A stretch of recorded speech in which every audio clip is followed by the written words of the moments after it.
It's taken me 2 days, 2 days to recover from that stupid loss to City. God.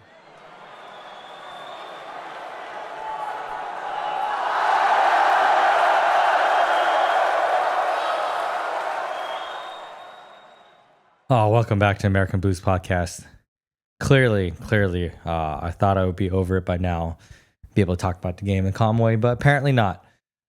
That game was so frustrating. Easily the most frustrating game of the year, not because of the game itself, but because of where we are on the table, where City are in the table, how important that game was in terms of us trying to get it back into the top four. And just the overall narrative of the season of just every single fan can see that we've needed a striker, that it was ridiculous to go into this season with Jackson as our only starting striker, and that we need a better goalie. And then to hear time and time again from our sporting directors having faith in Robert Sanchez, from Maresca being asked conference after conference, why are we starting with Sanchez in goal again? Why are we starting with Sanchez in goal? And then him pointing out, has Jackson missed? Has, Caicedo made mistakes? All this gaslighting the fans. I think it's absolutely ridiculous. I think it's infuriating. And I think it's insulting. It's insulting to people who have been watching the game for a long time. It's insulting for fans who pay ticket to go to the game and watch this absolute train wreck in person, when we can all see the issue and where we're told, no, it's not an issue. It's not an issue. Well, guess what? It is a big issue. It's a huge issue. And it's an issue that's probably going to keep us out of the top four unless we make some serious changes immediately. But let's talk about the game. I thought the starting lineup was one of our strongest lineups that we could give. And we started the game well. But guess what? Here's the problem with the game. We had absolutely no faith that we could beat City. It kind of reminds me of when we played Tottenham, and that Tottenham know that no matter what they do, no matter what kind of start they have, they're not beating this team. They just can't beat us. And I feel like we're the same way. We have not beaten City in 11 games spanning across, 4 or 5 seasons now? Insane. Just absolutely demolished by this team time and time and again. And this team was there for the taking. This team is not good. They're full of weaknesses in the midfield. In the back, they have no legs. Even when they score, they leak goals. But we just could not take advantage. Yes, we had a great first 10 minutes of game. I think 10 minutes was it. That's the only amount of time that we played well, where we actually pressed them. We gave their new defender so much trouble, and I felt so bad for the kid. You could just tell from the look on his face, like, oh man, this is not how I wanted to start this. But on the other end, man, does Omar Mamouche look good. And wow, could we have used for a player like that? Look, City lose 6-7 games for the first time in multiple seasons. What do?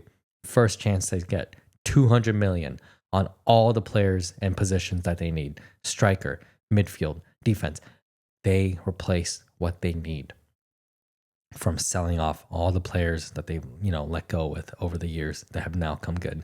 They're like, no, we need to strengthen these positions. And that's what they did. They didn't just go out and buy teenagers to nurture and grow and sell for a meager profit. They didn't buy someone for the academy. No, they went out and bought first team players. And if a team like City can do that, you bet your ass we should be doing the same thing too. Insane. Early goal, lucky, Jackson, good press, right position, right time, good pass, and Madueke, nearly impossible to miss that finish. Great. And then again, right afterwards, we did well. We pressured the same defender again, made him make a couple more mistakes, yellow card. Palmer was in on goal too, had maybe a slightly heavy pass to Jackson. But if we had a clinical striker, Jackson should be finishing that chance 10 out of 10, or Sancho should be putting in a better shot 10 out of 10.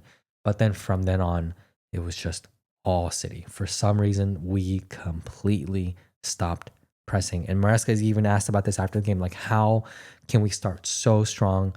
We knew their weakness was in that new defender, young player, new to the league. We should have just absolutely pounded on him every single time he even thought about touching the ball. We should have been sprinting at him, but we didn't. We completely stopped pressing. And what happens when you play a high line defense and you don't put pressure on the ball?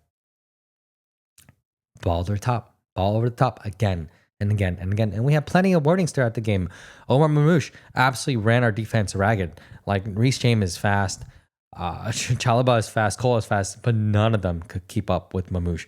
And then, of course, second half, Holland just absolutely bodied our defense. But that wasn't even an issue. It was,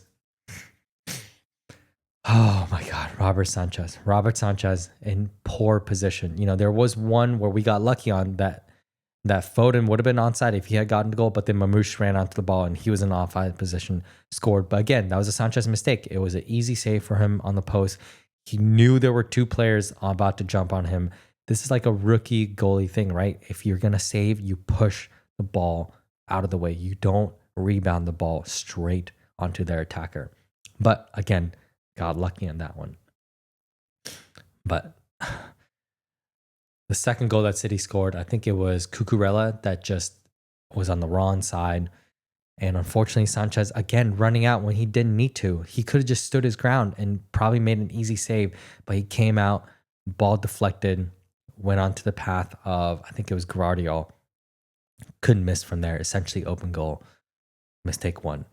But the second goal that we gave up to Holland, absolutely unacceptable mistake.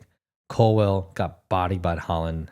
I mean, there's really only so much you can do when you play against an absolute like physical freak like Holland. But again, Holland still had a ton to do to get that finish, but Sanchez made it easy. Ran out, got caught in no man's land. Yeah, we're just giving away gifts to City, giving them confidence, giving them goals that they don't deserve. Ridiculous. And then worst of it, honestly, the worst of it is just that this has been coming. Every single game that Sanchez plays, he makes a mistake. I'm sorry, Maresca. That's not normal. That's not acceptable. This is not a trade-off that I'm willing to take from a goalie. I don't care how good he is at saving goals. If he makes a mistake per game that gives away a chance or a goal, this isn't what a top keeper does. I'm sorry. You can tell me until you're blue in the face that that's normal for goalies to make mistakes, that other players on the team have made some mistakes too. But I'm sorry, I've been watching the game for over 20 years. This is not what a good goalie does. Yeah, this is not even what a mediocre goalie does. Remember Kepa from a few seasons ago where he was giving up goals every single game because he couldn't make long shots and his passing out led to errors again and again. This is the same thing. He needs to be dropped. He needs to be dropped immediately. I would actually say Sanchez, I don't ever want to see him playing again for this club, ever. But this is all on the sporting directors. This is on our recruitment team for continuing to tell us that Robert Sanchez is worth building a team around, that he's worth keeping around for. Absolutely not. This is embarrassing. This is embarrassing to be told that what we're seeing with our own eyes isn't happening. And then after the game, to be asked, finally, Robert Sanchez has made 5 huge mistakes that have led away to goals. No other goalie in this league has made this many mistakes leading to goals. And asked, is this acceptable? Is this still considered normal? And Maresca finally said, okay, fine. Yes, he's the first one to realize his mistakes. And I feel like he gave away the first hint at possibly dropping him when he said, we'll see how he responds during the week. But he didn't give a guaranteed yes to him starting the next game for the first time this season. But why are we waiting till now, till we've dropped this many points when our goalie has given up this many points for us? Are we dropping him? We have Jorgensen. And honestly, if Jorgensen isn't good enough, which to be fair, I don't think Jorgensen has really impressed all that much during his games. I feel like he's shown that he can be a little bit flappy when it comes to balls in the box. And that's one thing that you cannot be in the Premier League is a flappy goalie. We get people putting crosses again and again when they know that your goalie is weak in the air or coming out and they smell that blood. Man, the Premier League teams will go for that again and again and again and exploit it. And so if our 2 goalies aren't cutting it, then I'm sorry. As insane as this sounds, we need to go out and splash some real money, not on some prospect, but on an actual proven goalkeeper who will stop making mistakes. Just stop making mistakes. We have plenty of players who are good in build up. I think it's more important for our goalie to be able to save shots and not make basic errors than it is for him to occasionally hit the long ball when we need him to. My God, this is just, it's so frustrating. It's so frustrating. And it's even more frustrating to be told that, oh no, we're not ready for top four. Of course we're ready for top four. We were pushing for the title for the majority of the season, and you're trying to tell me that we're not ready for top four? If we just had another striker and a better goalie, yeah, we would be in the top four comfortably, and we might even still be pushing for the title. So I do not want to be told by anybody at the club that this team isn't ready for top four. There are plenty of highly experienced players on this team who are ready to make that push. But we need a manager, and we need a few players in key positions who are ready to make that push. Otherwise, you know what's going to happen? The people who are ready to make that jump, like Caicedo, like Colwell, like God forbid Palmer, they're going to jump ship to a better club who are ready. And we better wake up to that fact real soon.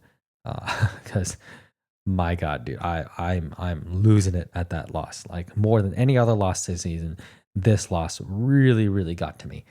So next game, don't want to see Sanchez. And I swear to God, we have 1 week left in the transfer window. We better make some goddamn moves towards a better keeper and a better striker. I don't even care if it's just the promise of a better striker in the summer. Just give me a deal where it's like, we bought them now and we're going to loan them back to the club for 6 more months and they'll come join us. Do that with someone like Gyökeres, with Šeško, with Delap, any one of those strikers. I'll be beyond happy to know that they're guaranteed to be coming to the club. That's what I want to hear. And honestly, for goalie, I'm sorry, you cannot cheap your way into a great goalie. We have to pay for one of the best goalies available. I don't care who it is, but I want someone who is reliable at at saving shots, at collecting balls, and will not make an error every single game. Just do those two things this transfer window, and I promise you, we will get top four. If we don't do those two things, we're probably not going to get top four, and we might start looking at losing our best players. So yeah, overall, so disappointing. But you know what? There's always another game. There's always another chance for this team to show itself. But it's time. It's time for that to happen from the manager, from the sporting directors, from everybody from on top down to the pitch. Because my God, this is getting real frustrating. Peace.